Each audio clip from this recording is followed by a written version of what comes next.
Hello, everybody, and you are very welcome to Successful Perspectives. Successful Perspectives, of course, is when we deep dive into the topic of leadership with a leader from our very selective network, Boardroom by EMIR. I am delighted on this occasion to be joined by my friend Pierre Santoni, who is the President for Middle East and Africa at Parsons. Pierre, as always, wonderful to see you, and thank you for being on Successful Perspectives.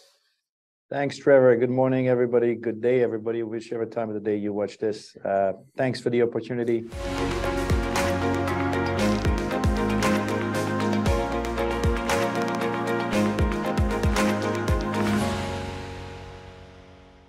I've had the pleasure of getting to know you over the last few years, and I'm always curious about the leaders in our network. So I think this is a great opportunity for me to pick your brains, hopefully improve my leadership style, and share some of your wisdom with our network. So let's jump into it. It's a two-way road. Thank you. If you were to describe your own leadership style, how would you describe or characterize the central tenets of your leadership philosophy? I've done a lot of thinking over the years about leadership, obviously, throughout my life and my career. I think leading by example is the most basic tenet of what I'm about. I come from a society that is strongly driven by family values, and families always have a leader. You try to emulate the leader. I've tried to translate that into my professional life as well. So primarily lead by example. I think a good leader is a good person, and I think there's no way around that. I mean, and leaders have to choose to lead as well. So it's something that you want to do. You cannot be a good leader, an effective leader, unless you deliberately want to lead. Right? And we have many examples in the business world, anywhere of leaders that were forced to take on that mental and just failed because they couldn't do it. Right? They didn't want to do it. So, I mean, after that, in no particular order, I think integrity is extremely important. Do the right thing when people are not looking. It doesn't matter. You have to behave. I think as a leader, I always try to think that no matter where you are, what you're doing, you have to behave as if people are watching you all the time, because you're watching yourself all the time. And I want to be able to get up in the morning and look at myself in the mirror and be happy with what I see and how I feel about myself. So integrity is extremely important, doing the right thing. Accountability goes with that. I mean, to myself, we have to be accountable to each other and to ourselves, whether in our professional life or personal life. But I think as a leader, accountable organizations are the ones that perform the best, and that's extremely important. Bring that into your leadership style. Collaboration and communication are next. I think they go hand in hand. You have to be able to communicate what you're doing, bring your team together. Leadership's about making people better around you, because nobody's as good as a team. No single person is as good as a whole team together. No individual is as smart as a whole team of brains putting themselves to task. So in that respect, collaboration and communication. I communicate to a fault. My wife tells me I talk all the time. Well, that's how it is.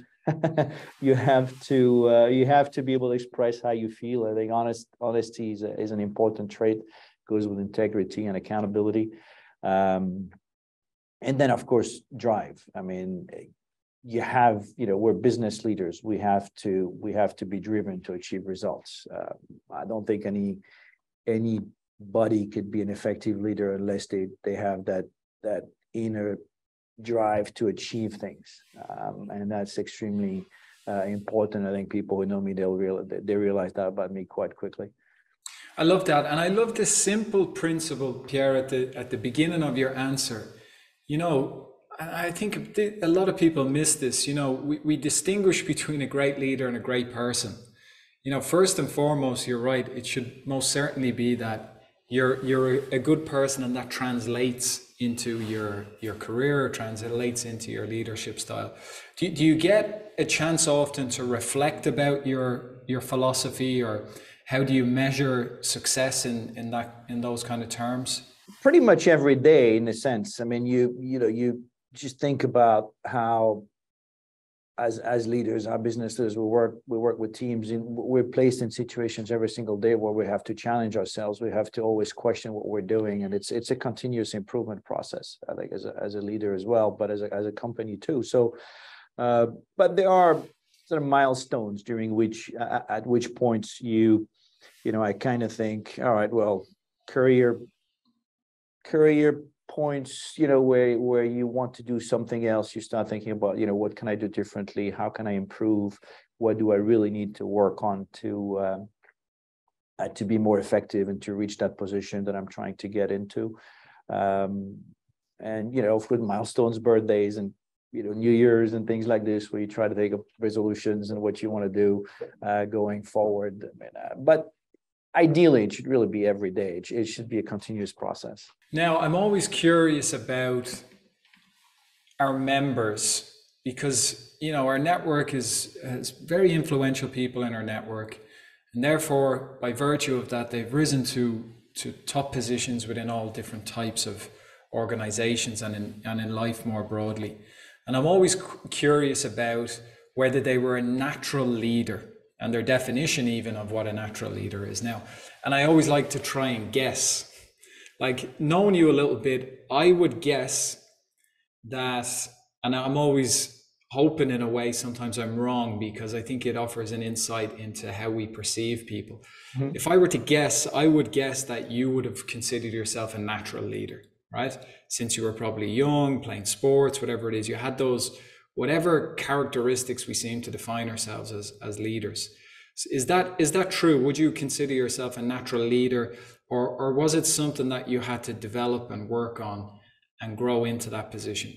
Well, like everything, I mean, I first of all, thank you for the kind words. I think I do believe that I do have natural leadership abilities. I mean, I don't necessarily want to blow my own trumpet, as we say, but as I mentioned, I come from a very family-driven society. I come from a family of military officers, so I've had a lot of examples of leadership in my family very, very early on, and I think that kind of permeated through my character. And over the years, I found myself, in positions of leadership somehow without even thinking about it. And then little by little, it kind of sinks in. Well, all right, well, I'm in this position. That really means that, okay, I could do this. I could lead people. And then I found that I was effective in communicating and exhibiting the traits that I mentioned earlier. You don't succeed all the time, obviously. You have setbacks. You question yourself. You always put yourself in a situation where you're challenged. I think if you want to be effective and you want to grow, and that evolution is something that helps you take these natural abilities and build upon them to become a more effective leader, a more effective person. So it's a little bit of both. There was a natural ability there, I believe, and then I certainly did work on it quite a lot and did a lot of thinking around that over the years. But I would say at the beginning, it sort of happened. Yeah. Yeah.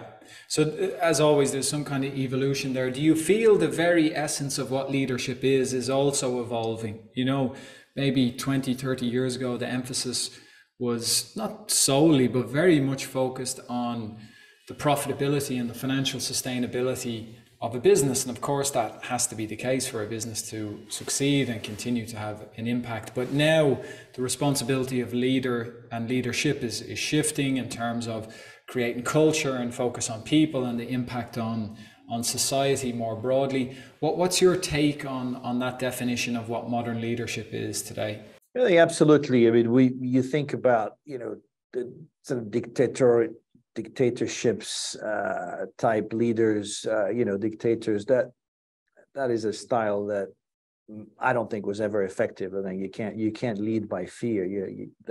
The two are it's an oxymoron. You can't do that. I think you have to lead by example. As I said, people how to want to emulate you, and this is how you succeed as a leader. So it's the same for corporation. There is no, for organizations, there is no good organizations without good people and good culture. Both go hand in hand. So if you have good people, a good culture, the results will happen, right? And I think you have, there are many more examples today in the mature world that we live in of leaders that have shown great examples of of how they can impact positively what's happening in the world, as opposed to just looking at their own corporate, result, balance sheet, and scorecards.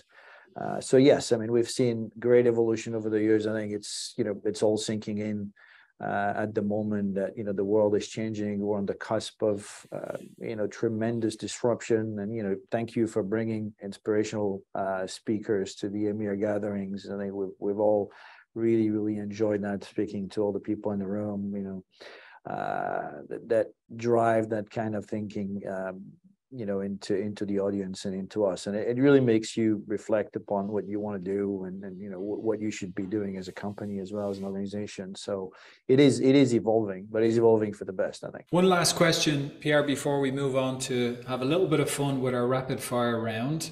What's the best piece of career advice you've ever received and that you'd like to pass on to the network, and also just through our followers on social? There's a lot of younger people, kind of climbing the ladder of their careers at the moment, and they're interested in this type of content. What piece of advice would you give? It's interesting. I think of it as not necessarily a career advice, but it started from my mother: do your homework.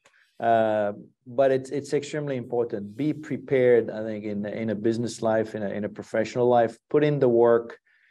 Do all the groundwork you need to do to be able to get into a situation where you know what you're talking about, you know what you have to do, you have a strong basis for all the arguments that you're going to put forward. Improvisation is great, but there's no substitute for doing your homework. And I think a lot of people forget that. They think, oh, I'm just gonna go in and do what I can. But if you want to be successful in your career, do your job, do what you have to do. And the most important thing about your job is be prepared. Yeah, I can see your military heritage coming in there in terms of indeed, yes. Prepared. Yeah, but it's so true, right? It gives you a leg up when most people don't think that way. And you feel a lot more confident. Exactly. If you're prepared, you're a lot more confident when you get in a situation, right? And then you can improvise. It's a combination of everything, right? You have to have that basis, and then you adjust, right? But if you don't have that solid base, then you're not going to be able to be effective. Pierre Santoni, President of Parsons, thank you so much for being on Successful Perspectives and sharing your pearls of wisdom on leadership. As always, a pleasure to see you. Thank you, Trevor, for the opportunity and the conversation. Always enjoy it, and thanks for everything that you do at EMEA. I mean, we really enjoy it, and we communicate in our company everything that we receive from your organization, and up and down, and it's extremely helpful, and we all learn a lot from that. Thank you. You're very kind. Until next time.